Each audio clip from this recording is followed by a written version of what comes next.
Assalamualaikum dan selamat datang. Setiap tahun, bila tiba bulan Ramadan, kita akan berpuasa. Kita tahu ia satu amalan rohani yang sangat besar maknanya. Tapi, pernah tak kita berhenti sekejap dan betul-betul terfikir apa sebenarnya yang berlaku kat dalam badan kita di peringkat selular? Dalam kupasan kali ini, kita akan letak tepi dulu semua andaian dan kita akan mulakan satu perjalanan saintifik. Kita akan lihat macam mana badan kita, sebuah enjin biologi yang sangat luar biasa ni, memberi tindak balas dan menyesuaikan diri bila kita berhenti makan dan minum dari subuh hinggalah maghrib. Jom kita rungkai proses ni dari sudut pandang biologi, berdasarkan bukti kajian, tanpa sebarang tokok tambah. Inilah soalan utama yang akan jadi pemandu kita. Kita semua dah biasa dengan rasa lapar atau dahaga bila dah petang, atau mungkin rasa lebih bertenaga bila dah masuk minggu-minggu akhir Ramadan. Tapi semua tu kan pengalaman peribadi kita je. Soalannya ialah, apa yang sebenarnya terjadi di sebalik tabir? Di sebalik amalan yang kita kenal ni, ada satu siri tindak balas biokimia dan fisiologi yang sangat-sangat menarik. Jom kita bongkar apa yang sains cakap pasal proses dalaman yang berlaku secara senyap ni. Okey, kita mulakan dengan bahagian 1, rangka tindakan puasa. Sebelum kita boleh faham apa kesan-kesannya, kita kena faham dulu apa benda sebenarnya yang kita nak kaji ni. Sebab, dari perspektif biologi, puasa Ramadan ni bukan setakat tak makan tau. Ia adalah satu set parameter yang sangat spesifik yang bagi satu cabaran unik kepada badan kita. Inilah yang buat ia jadi satu subjek kajian yang begitu menarik untuk para saintis. Ini dia definisi saintifiknya yang tepat. Jom kita bedah sikit ayat ni. Pertama, terhad masa. Maksudnya, semua kalori yang kita ambil berlaku dalam satu tertingkap masa yang singkat. Selalunya dalam 8 ke 10 jam waktu malam. Kedua, dan ini yang paling penting sekali, ialah puasa kering. Maksudnya, tak ada sebarang cecair yang masuk, termasuklah air kosong. Ini satu perbezaan yang besar kalau nak banding dengan kebanyakan kajian puasa sela yang lain yang selalunya benarkan air atau kopi. Gabungan kedua faktor inilah yang menjadikan puasa Ramadan satu cabaran fisiologi yang sangat berbeza. Jadi, cuba tengok ni. Ia bukan satu benda, tapi gabungan 4 cabaran biologi yang berlaku serentak. Pertama, ia adalah puasa sela sebab kita berulang kali berpuasa setiap hari. Kedua, ia pemakanan terhad masa sebab kita hanya makan pada waktu malam. Ketiga, ia menyebabkan gangguan ritma circadian, jam dalaman badan kita, disebabkan kita bangun awal untuk sahur dan kita makan pada waktu yang biasanya kita sedang tidur. Dan keempat, semestinya, adalah puasa kering. Kombinasi unik inilah yang menjadikan puasa Ramadan ni macam sebuah makmah semula jadi yang hebat untuk para saintis fahamkan ketahanan dan penyesuaian badan manusia. Okey, sekarang jom kita zoom in dari gambaran besar kepada satu hari sahaja. Bahagian 2, perjalanan seharian badan. Apa yang berlaku dari saat kita habis sahur sehinggalah azan maghrib berkumandang? Badan kita bukannya sekadar menunggu, ia melalui satu siri peralihan metabolik yang sangat terancang dan menakjubkan. Mari kita ikut perjalanan ni jam demi jam. Okey, perjalanan ni kita boleh bahagikan kepada 3 fasa utama. Cuba bayangkan fasa pertama, 0 hingga 6 jam tu, sebagai fasa guna bekalan baru. Badan kita dengan gembiranya guna tenaga glukosa yang senang dapat daripada sahur tadi. Semuanya berjalan macam biasa. Lepas tu datang fasa kedua, 6 hingga 12 jam, yang kita boleh panggil fasa peralihan. Simpanan glukosa dah mula susut. Badan kita sedar yang ia kena cari sumber tenaga lain. Di sinilah ia mula hidupkan enjin pembakar lemak. Akhirnya, selepas 12 jam, kita masuk fasa pembakaran simpanan. Badan kita sekarang dah beralih sepenuhnya untuk gunakan lemak sebagai bahan api utama. Proses ni dipanggil flexibility metabolik dan ia macam satu latihan untuk badan kita jadi lebih cekap dalam menukar sumber tenaga. Jadi, inilah intipatinya. Cuba bayangkan setiap hari kita berpuasa tu macam satu sesi workout untuk metabolisme kita. Mula-mula mungkin rasa janggal sikit, tapi lama-kelamaan badan kita akan belajar. Ia belajar untuk tak panik bila tak ada makanan baru masuk. Sebaliknya, ia jadi lebih cekap untuk akses dan gunakan reserve tenaga yang dah lama disimpan. Sebenarnya, ini adalah satu kemahiran metabolik yang sangat berharga. Kita dah tengok apa yang berlaku dalam satu hari. Sekarang, jom kita zoom out balik. Bahagian 3, penetapan semula metabolik. Apa jadi bila kita ulang proses ni setiap hari selama sebulan? Latihan harian ni akan mula bagi kesan terkumpul pada enjin badan kita. Jom kita tengok beberapa penanda kesihatan yang utama. Salah satu penemuan yang paling konsisten dalam kajian puasa Ramadan ialah kesannya pada profil kolesterol. Slide ini rumuskan dengan baik sekali. LDL, yang selalu orang panggil kolesterol jahat sebab ia boleh menyumbat salur darah, biasanya akan menurun.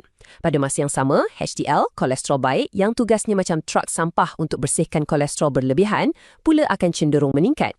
Ini mungkin berlaku sebab bila badan kita dah makin pandai bakar lemak, ia juga jadi lebih cekap dalam uruskan lemak dalam aliran darah. Ini adalah berita yang sangat baik untuk kesihatan jantung kita untuk jangka masa panjang. Okey, jadual ni bagi kita satu gambaran yang jujur dan seimbang. Jom kita tengok baris pertama, berat dan lemak. Ya, memang ramai yang beratnya turun, tapi kuncinya ialah ketergantungannya. Kalau waktu malam kita balas dendam, makan berlebihan, manfaat ni boleh hilang macam tu je. Baris kedua, gula darah. Secara umumnya, ia menunjukkan penambahbaikan, tapi kesannya sangat berbeza ikut individu.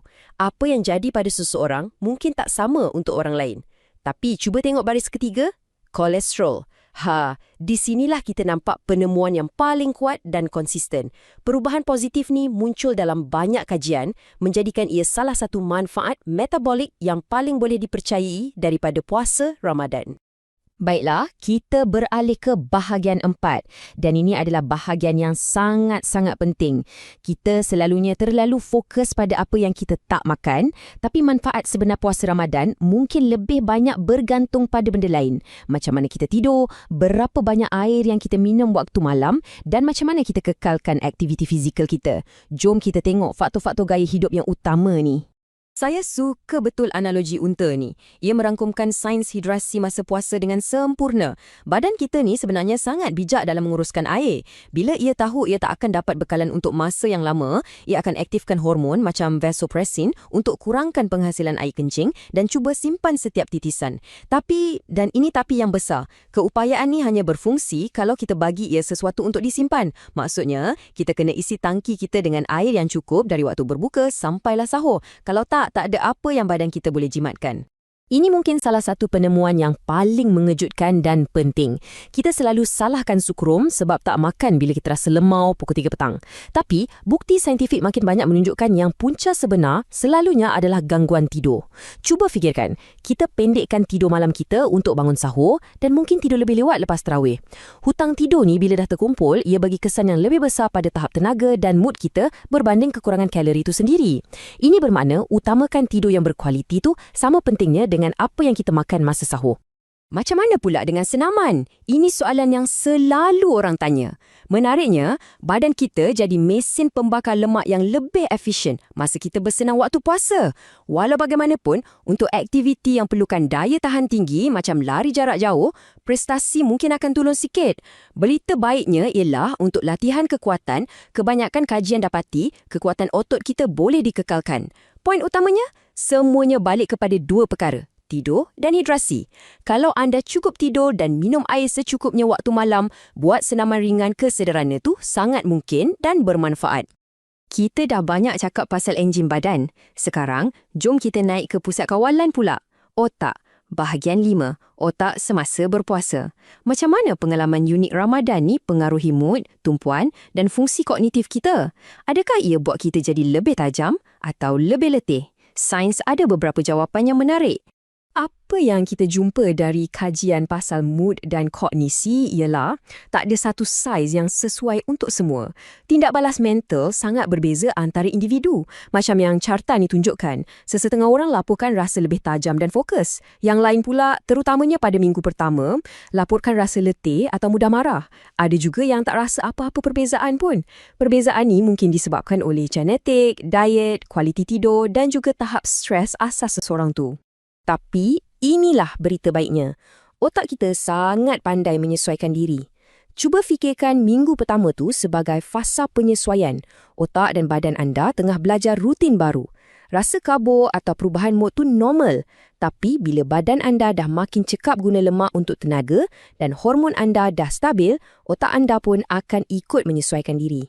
Menjelang minggu kedua, kebanyakan orang melaporkan yang keadaan mental mereka dah kembali macam biasa dan ada juga yang melaporkan rasa lebih tenang dan fokus.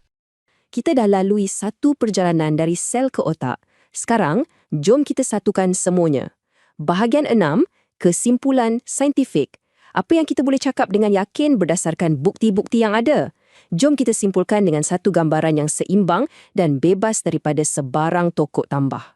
Kalau ada satu je analogi yang anda perlu ingat dari kupasan ni, inilah dia.